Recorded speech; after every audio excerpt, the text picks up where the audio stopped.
बिहार में गोल्डन दास भी गरीबों की आवाज बन करके उभर रहा था और पूरा जहां कहीं भी बीडीओ ऑफिस में, सीओ ऑफिस में, डीएम ऑफिस में, थाना में कहीं भी अनुसूचित जाति, जनजाति, अति पिछड़ा और अल्पसंख्यक समाज पर जुर्म होता था, उनका एफआईआर नहीं लिया जाता था। उन मोटे मोटे अमीर लोगों से पैसा लेकर के गरीबों को सताया जाता था थाना के द्वारा, तो गोल्डन दास चट्टान की तरह पूरे बिहार के थानों में खड़ा हो जाते थे और हर जगह ये आवाज उठाया जाता था कि आप संविधान के अनुसार काम करो, आप एसटी एट्रोसिटी एक्ट के तहत काम करो, आप पास्को एक्ट के तहत काम करो।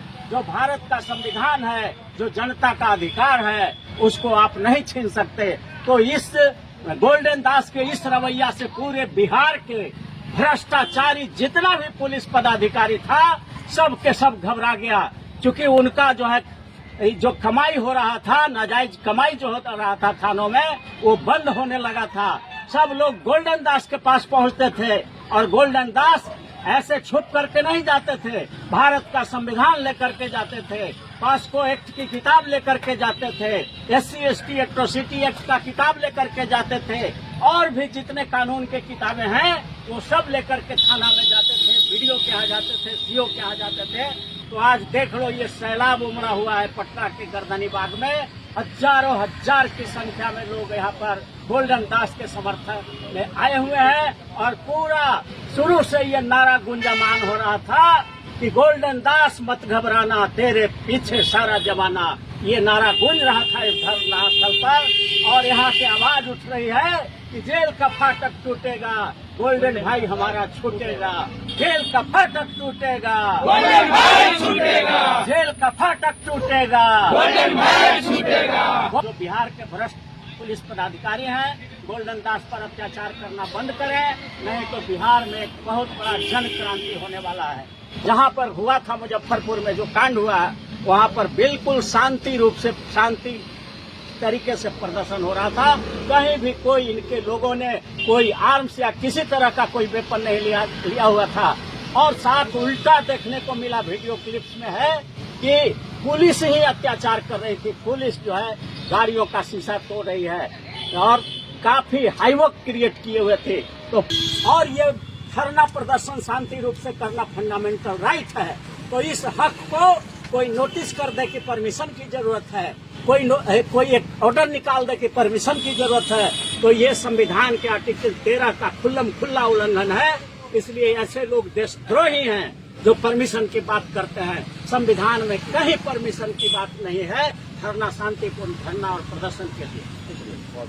देखिए, आज हम लोग यहाँ गर्दनी बाग, पटना के गर्दनी बाग धरना स्थल पर हजारों हजार की संख्या में गोल्डन दास के समर्थक लोग उपस्थित हुए हैं और इसमें हर वर्ग, हर गरीब के हर वर्ग के लोग हैं, अनुसूचित जाति के लोग हैं, अनुसूचित जनजाति के लोग हैं, अत्यंत पिछड़े वर्ग के लोग हैं, ओबीसी के लोग हैं, माइनॉरिटी समाज के लोग हैं और गरीब समाज जो सवर्ण में है, वो सारे के सारे धरना स्थल पर उमड़ पड़े हैं। क्योंकि गोल्डन दास जिस तरह से बुद्ध ने कहा था बहुजन हिताय बहुजन सुखाय की बात करो, ठीक उसी प्रकार बाबा साहब ने बहुजनों के हित के लिए भारत के संविधान में अनुसूचित जाति, जनजाति, अति पिछड़ा और अल्पसंख्यकों के लिए विशेष अवसर का मौका दिया।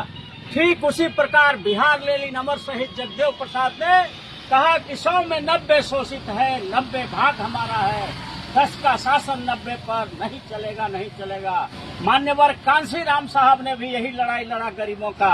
85 की लड़ाई लड़ो, अमीरों की लड़ाई लड़ने की कोई जरूरत नहीं है। और उसी के कड़ी में बिहार में गोल्डन दास भी गरीबों की आवाज बन करके उभर रहा था और पूरा जहां कहीं भी बीडीओ ऑफिस में, सीओ ऑफिस में, डीएम ऑफिस में, थाना में कहीं भी अनुसूचित जाति, जनजाति, अति पिछड़ा और अल्पसंख्यक समाज पर जुर्म होता था, उनका एफआईआर नहीं लिया जाता था। मोटे मोटे अमीर लोगों से पैसा लेकर के गरीबों को सताया जाता था थाना के द्वारा, तो गोल्डन दास चट्टान की तरह पूरे बिहार के थानों में खड़ा हो जाते थे और हर जगह ये आवाज उठाया जाता था कि आप संविधान के अनुसार काम करो, आप SC/ST एट्रोसिटी एक्ट के तहत काम करो, आप पास्को एक्ट के तहत काम करो। जो भारत का संविधान है, जो जनता का अधिकार है, उसको आप नहीं छीन सकते। तो इस गोल्डन दास के इस रवैया से पूरे बिहार के भ्रष्टाचारी जितना भी पुलिस पदाधिकारी था, सब के सब घबरा गया। चूंकि उनका जो है जो कमाई हो रहा था, नाजायज कमाई जो होता रहा था थानों में, वो बंद होने लगा था। सब लोग गोल्डन दास के पास पहुंचते थे और गोल्डन दास ऐसे छुप करके नहीं जाते थे, भारत का संविधान लेकर के जाते थे, पास्को एक्ट की किताब लेकर के जाते थे, SC/ST एट्रोसिटी एक्ट का किताब लेकर के जाते थे, और भी जितने कानून के किताबें हैं वो सब लेकर के थाना में जाते थे, BDO के यहाँ जाते थे, CO के यहाँ जाते थे, और सिर्फ यही काम करते थे कि भाई जो भारत का संविधान कहता है, जो IPC कहता है, जो एविडेंस एक्ट कहता है, जो SC/ST एट्रोसिटी एक्ट कहता है, जो पाक्सो एक्ट कहता है, उसी के तहत आप काम करिए। और ये कहीं से भी गलत नहीं था, क्योंकि भारत के संविधान का आर्टिकल 19 कहता है कि देश के हर नागरिक अपना संगठन बना करके अपनी आवाज और जनता को न्याय दिलाने का काम कर सकता है।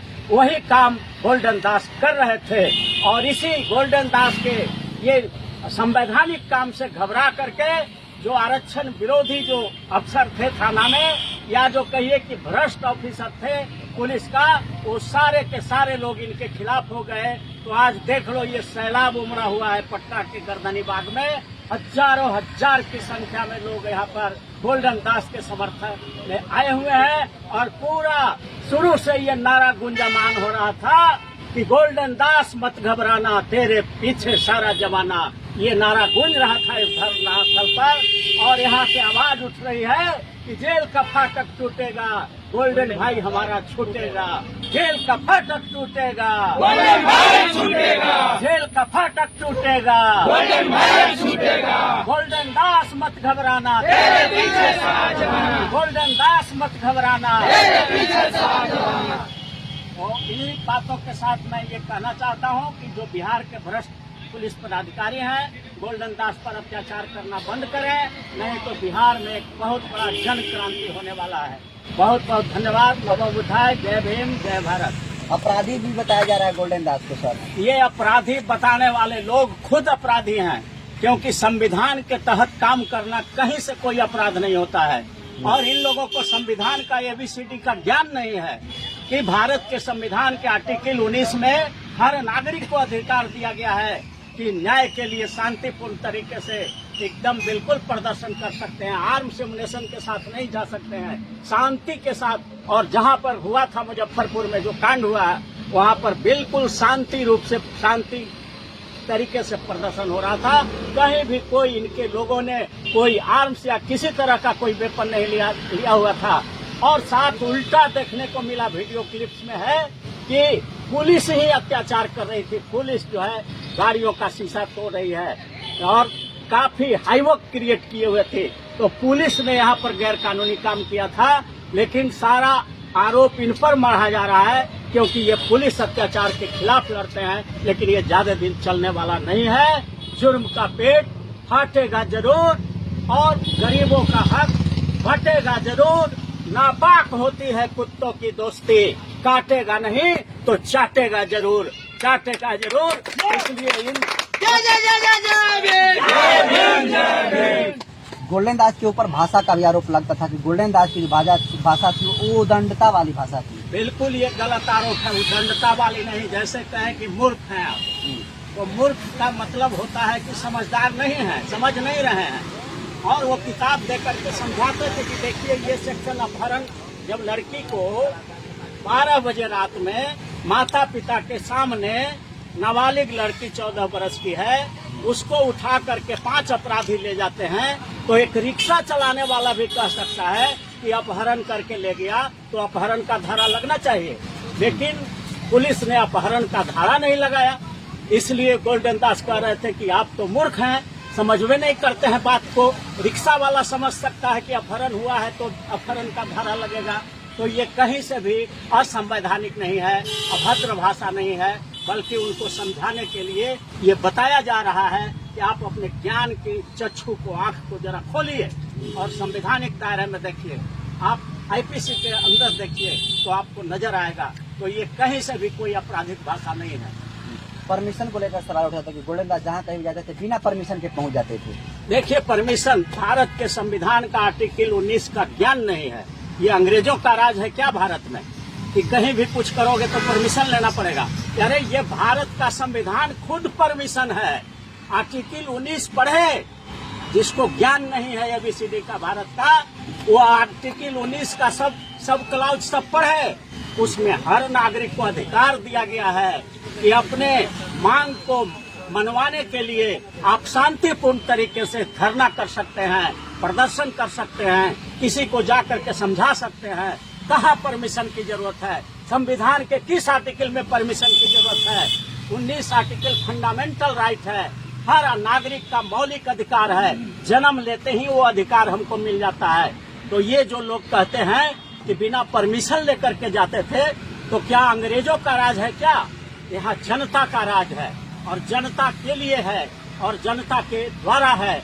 इसलिए जनता अगर कहीं जाती है तो असली मालिक लोकतंत्र में जनता होता है और जनता का प्रतिनिधि जनता के काम कराने के लिए कहीं पर थाना में जाता है या कहीं पर बीडीओ के यहाँ जाता है, सीओ के यहाँ जाता है, डीएम के यहाँ जाता है, मुख्यमंत्री के यहाँ जाता है, तो परमिशन की कोई जरूरत नहीं है। ये लोग बतावे जो अपने को कह रहा है कि हम अंग्रेज से भी ऊपर राजा हो गए, तो वो जरा बतलावे कि संविधान के किस आर्टिकल में धरना शांतिपूर्ण देने के लिए, शांतिपूर्ण ढंग से प्रदर्शन करने के लिए किस आर्टिकल में परमिशन की जरूरत है। बतावे हमको।